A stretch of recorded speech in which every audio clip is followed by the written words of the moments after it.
challenge quilt for Island Boutique Ambassador on the long arm. What I did was I pieced the top with the pleats in it. So as I sewed the two blocks together, I put in the pleat, a little tuck as I sewed the seam for all of the blocks. And then when I did the rows, I did the same thing. So the fabric is all pleated, so it's not flat. And I left it open. It's on a plain wide backing. I have 2 layers of Hobbs poly down because I wanted to help with the puffiness to begin with. And what I'm doing is I'm actually quilting it and then stuffing it on the long arm. So that's a step that I avoided of stuffing it first and having to quilt it later. So I'm making sure that the sides are kind of straight, not super picky about it.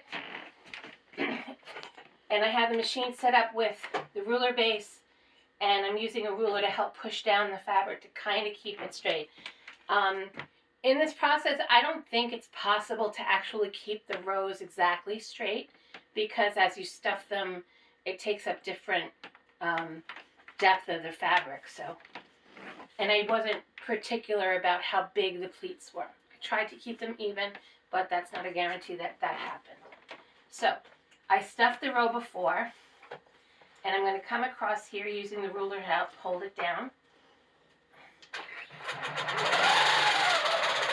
Kind of sort it in the ditch, but I'm not being super picky. Move the ruler to come up and go back down the next brick.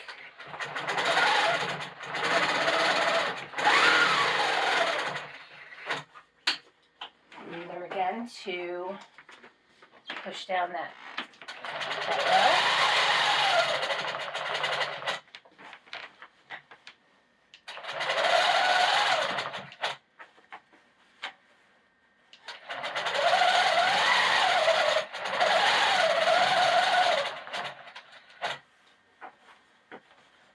And I'm going to keep going across.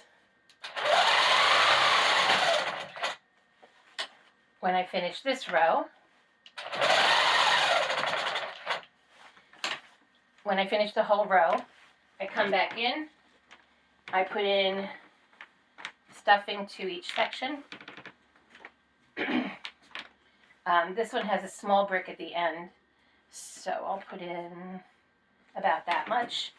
I lift this up and stuff it in. That's about right for that much, for that one. Oh, look, a loose thread. I'm even putting that in.